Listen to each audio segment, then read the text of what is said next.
compiled in the News Talk Radio newsroom and powered by DemeraraWaves.com.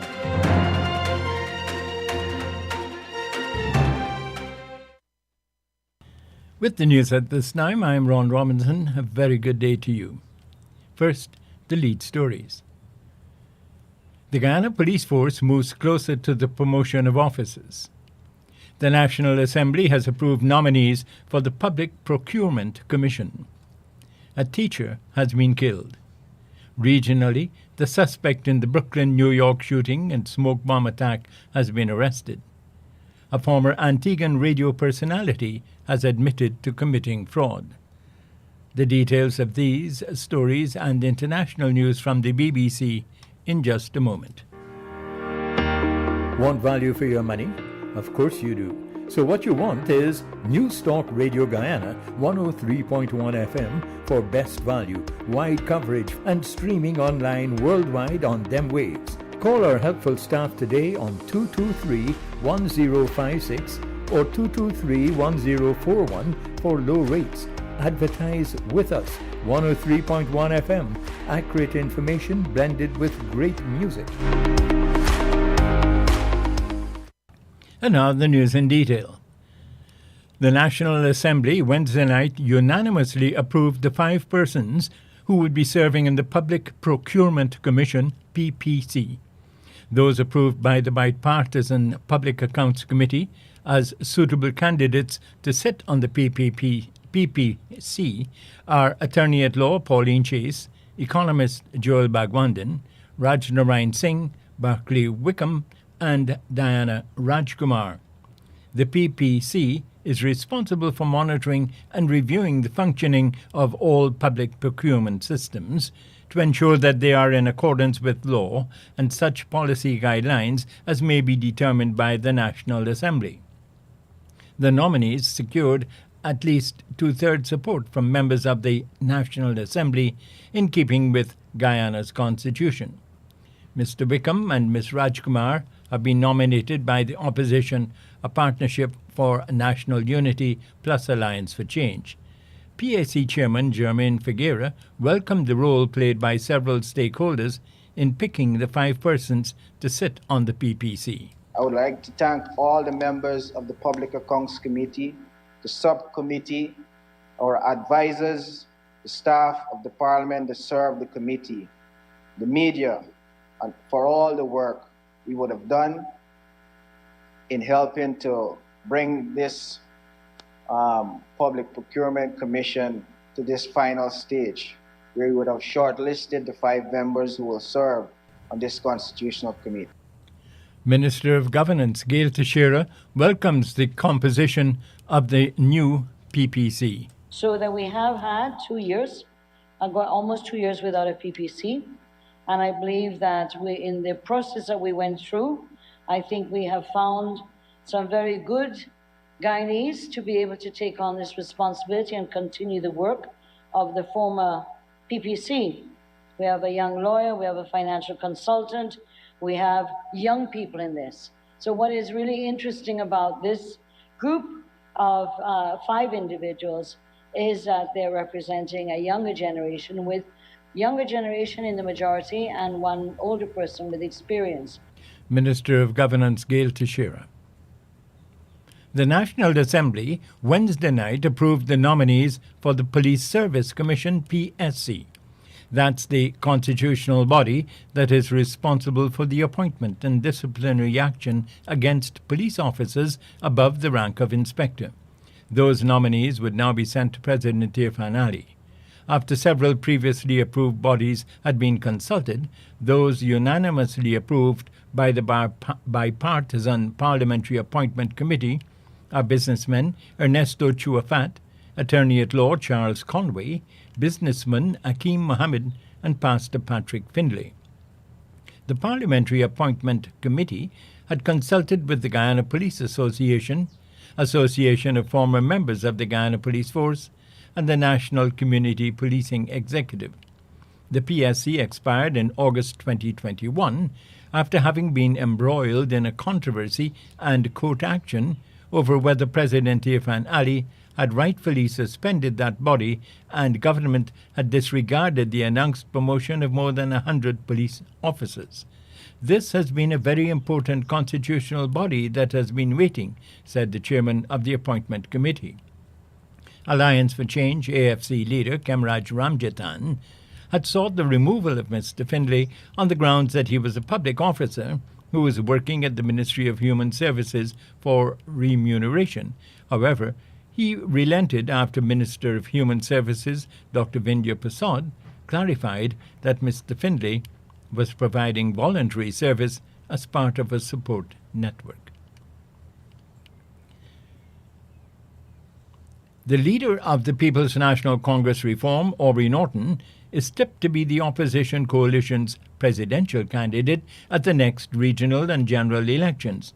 He and Walter Lawrence were Wednesday afternoon sworn in as members of the National Assembly to replace Mr. Joseph Harmon and Dr. Nicolette Henry, who resigned last month. I, Aubrey Norton, do hereby solemnly declare that I will bear true faith and allegiance to the people of Guyana, that I will faithfully execute the office of member of the National Assembly without fear or favor, affection or ill will, and that in the execution of functions of that office, I will honor, uphold, and preserve the Constitution of the Cooperative Republic of Guyana. In debating a government-sponsored motion to amend the rules, People's National Congress Reform member Jermaine Figuera indicated that Mr. Norton would be the coalition's next presidential candidate. Mr. Speaker, I join my colleagues also in welcoming a friend, a comrade, and the leader of our great party, and soon-to-be opposition leader, and moreover, the president in waiting, Mr. Aubrey Norton, to this House, Mr. Speaker. Mr. Figuera is also chairman of the Public Accounts Committee and an executive member of the People's National Congress Reform. Parliamentarians for the government and the opposition, a Partnership for National Unity plus Alliance for Change, APNU plus AFC, on Wednesday clashed over a motion to change the quorum for the Public Accounts Committee, PAC. The PAC, which scrutinizes government expenditures by reviewing the Auditor General's reports, can currently meet with any 3 members and the chairman present. However, Minister of Governance Gail Teixeira on Wednesday kicked off a debate to change that to the need for 2 government members and 2 opposition members and the chairman before the PAC can meet. But what this attempts to do is to make sure in the Public Accounts Committee there's a recognition of both sides, that the government side has an interest to make sure that when the expenditure comes up and examination, that it is there to see it and to participate in it.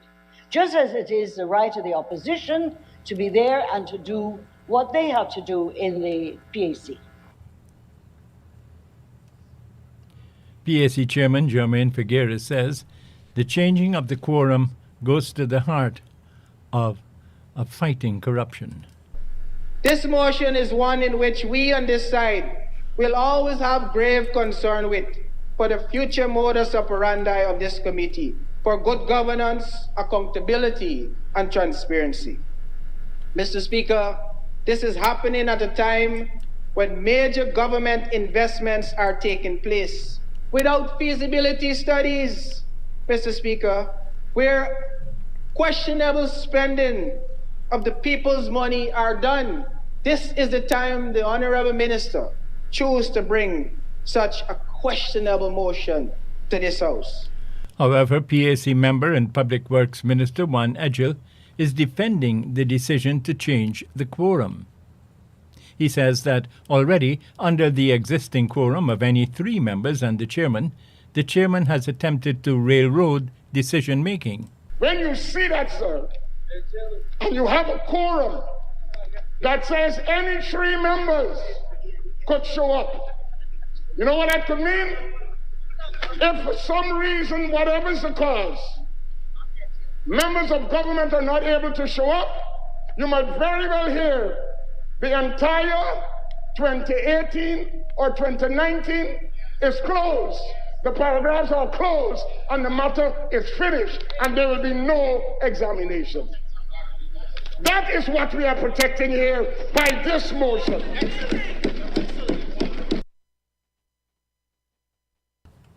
Bartica will soon be partly powered by a solar farm.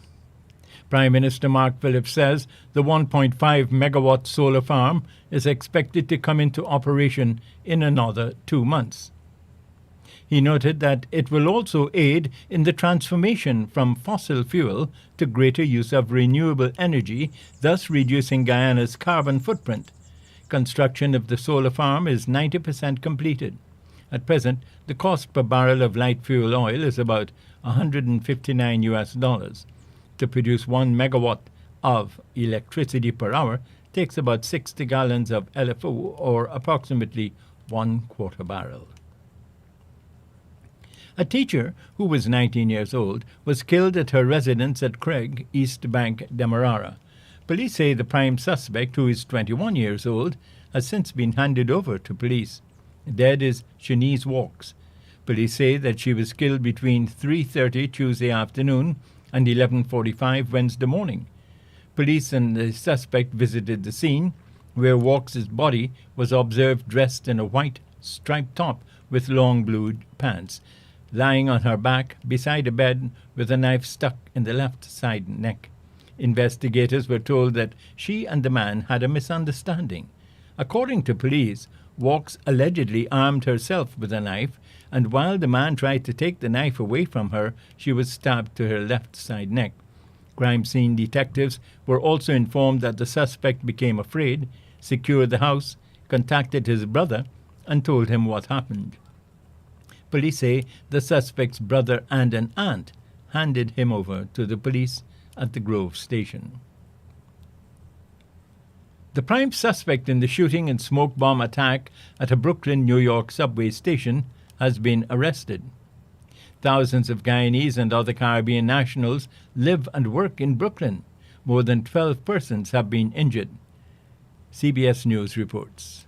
The New York City Police Department says it has arrested Frank James in connection with Tuesday's subway shooting in Brooklyn. Officials say the 62-year-old set off a smoke canister inside a subway car headed toward Manhattan, then fired at least 33 shots, hitting 10 people. At this time, we still do not know the suspect's motivation. Officials are combing through James' social media videos and believe he rented this U-Haul truck, located after its keys were discovered at the crime scene.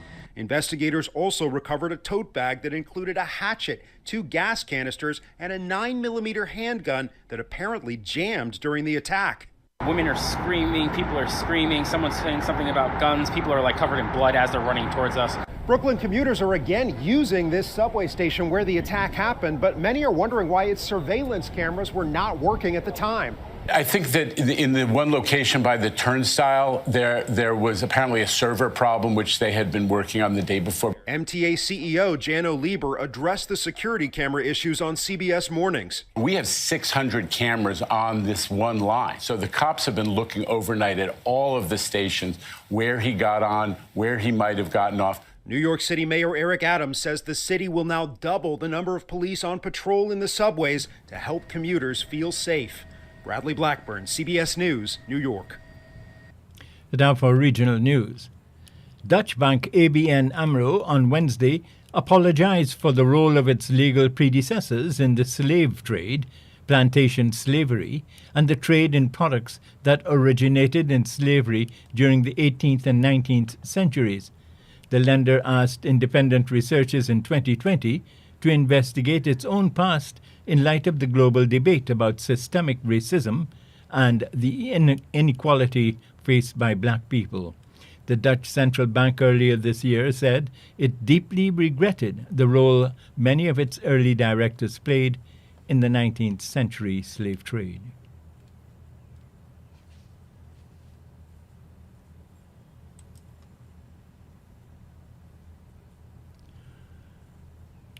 With less than a week before school reopens, some parents and guardians in Trinidad and Tobago are facing the financial burden of getting their children ready to return. And even though the Education Ministry has relaxed uniform stipulations, there are concerns about the costs of books, school bags and other items. Details from CNC3. It's so long since the pandemic and people having jobs right now, and we need some kind of assistance. Lachman Lalchan struggles to hold back her tears. The cost of returning to school is just too much for her to bear. The cost of primary school coveralls have increased by $30 and shirts by $6, while book bags ranged between $200 to $475. I feel in it for some parents. It is hard for them. Some of them could only afford one uniform, one shirt. This parent is also begging for something to be done to ensure all children return to school well prepared. I feel it's supposed to grant or something to assist with the books and uniform and things. This bookstore representative explains why prices are so high. Some of the prices went up mainly because of shipping costs. The materials to get in, and then for the factories that make the uniform, their prices went up also. Because of that and the shipping costs, then some prices of uniform actually went up. He says that they've been offering discounts and even donations. So far, we dealing with the Islamic home right now. They ask for some donation of uniforms. So right now, we're just dealing with that alone right now, with the donations, the Islamic home. Some schools are embarking on uniform drives. It's been an emotional and financial burden for parents to outfit their children for school. But in some schools, like the San Fernando TML Primary School, parents are getting that assistance with school uniforms. Right here, brand new uniforms are being provided for students free of charge. We ask parents to come and, of course, all for free to collect a uniform or even any amount that they want. Others have used social media to reach parents in need with the hope that come next week, all students across the country will return to their classrooms after more than 2 years. Radhika D. Silva, CNC3 News. In Antigua, former radio show contributor Janet Samuel has admitted to the 19 fraud charges brought against her from crimes she committed in 2019. On Tuesday, Samuel told High Court Judge Colin Williams that she did in fact commit 5 counts of fraud and 14 of obtaining money by virtue of a forged instrument, but said she did it due to financial difficulties and the need to assist her children in the UK. Samuel, who is in her late 40s, stole more than 100,000 EC dollars from plumbing firm H21 Limited, where she worked as an office assistant between March 15 and July 7, 2019. In July 2019, after Samuel was convicted of a previous crime of embezzlement, her employer sent her home for a few days while reconsidering her employment. While preparing the payroll, he observed that there were insufficient funds in the account and decided to look into the matter. He found that over a dozen checks had been paid out. The employer told the police that he had never filled out any sums on those checks, nor approved their payments, and his staff knew that his approval was required.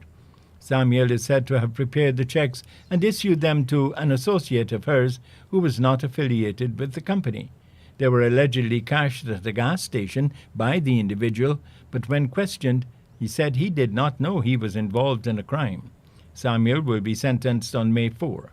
The offences of forgery and obtaining money by virtue of a forged instrument each carry 14-year maximum sentences. And now for international news, we join the BBC. BBC News. Hello, this is Jerry Smith. Russia says the flagship of its Black Sea Fleet has been badly damaged by a fire that caused its ammunition to explode. It says the crew of the missile cruiser Moskva have been evacuated. Jenny Hill reports from Moscow. The Russian Defence Ministry says the crew had been taken off the ship and that the cause of the fire was under investigation. but Ukrainian officials say the ship was hit with 2 missiles. The Moskva gained notoriety in the early days of Vladimir Putin's invasion when its sailors demanded the surrender of Ukrainian border troops defending the strategic Snake Island. Their refusal, deployed along with some colourful language, came to symbolise Ukrainian defiance. The warship is an old one, but it's been involved in a number of military conflicts, including the war in Syria. This development will be a blow not only to Russian capability but to morale and a great psychological boost to those defending Ukraine. Ukraine's Deputy Prime Minister Irina Vereshchuk says that 9 humanitarian corridors are being organised for today to evacuate civilians still trapped in besieged cities such as Mariupol. The deputy head of President Zelensky's office, Ihor Zhovkva, told the BBC the Russian forces were still obstructing routes out of Mariupol. The city is not fully controlled by Russia. Yes, some parts of the city are controlled by armed forces, and what they're doing there is making the illegal deportation of Ukrainian population to Russia. More than 33,000 of Ukrainians from Mariupol are already deported to Russia. 100,000 still left in the city, and they are blocking their evacuation. Yesterday, they even didn't allow our buses to come into the area and to evacuate our people. But the rest parts of the city are controlled by several units of the Ukrainian armed forces. Britain has agreed to deal with Rwanda to relocate some asylum seekers to the Central African country. The Rwandan government will receive an initial payment of over $150 million to take part in the scheme. The scheme would see single men applying for refugee status sent 6,000 kilometres away to be resettled in Rwanda. The Prime Minister Boris Johnson explained why he was taking action. Our compassion may be infinite, but our capacity to help people is not. We can't ask the British taxpayer to write a blank cheque to cover the costs of anyone who might want to come and live here. Uncontrolled immigration creates unmanageable demands on our NHS and on our welfare state. The authorities in the Philippines say nearly 1 million people have been adversely affected by Tropical Storm Maggie, which struck the archipelago on Sunday. More than 100 are confirmed to have died when heavy rain triggered flooding and landslides. World News from the BBC. Israeli forces have shot dead 2 more Palestinians as they continue a 6th day of raids in the occupied West Bank in response to a recent wave of attacks in Israel. The Palestinian Health Ministry said that 2 youths had died of injuries sustained during an Israeli security operation in Jenin. The Israeli army has mobilized extra forces in the West Bank after 4 attacks in Israel in the past 3 weeks killed 14 people. The central bank in Afghanistan says it's lifted restrictions preventing government and private sector employees from withdrawing their full monthly salaries. A spokesman said banks must allow employees to collect their salaries without delay.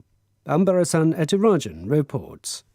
Soon after the Taliban seized power in Kabul in August, they restricted cash withdrawals to $200 a week to prevent a run on the banks. The limit was raised to $400 in November. But still, even those Afghans with savings were struggling to pay for food and household necessities because of the restrictions. Afghanistan faced a severe cash crunch after Western nations pulled out and stopped financial assistance when the Taliban took over. The salaries of government employees were delayed. In recent months, donor nations have, however, gradually increased their financial support for humanitarian aid. Hong Kong will begin relaxing some of its stringent COVID restrictions from next Thursday as infections start tailing off. People will be allowed to meet in groups of 4. Many public venues can reopen and schools will resume face-to-face teaching. Sri Lanka says it sought the support of India and China to get a loan of around $3 billion from the international community to tackle its current economic crisis. The Sri Lankan ambassador in Delhi conveyed the request to Indian officials during a meeting in Delhi. And that's the BBC News. And now to end the news, a look at the lead stories once again. The Guyana Police Force moves closer to the promotion of officers. The National Assembly has approved nominees for the Public Procurement Commission. A teacher has been killed. Regionally, the suspect in the Brooklyn, New York shooting and smoke bomb attack has been arrested. and a former Antiguan radio personality has admitted to committing fraud. And that's the end of the news.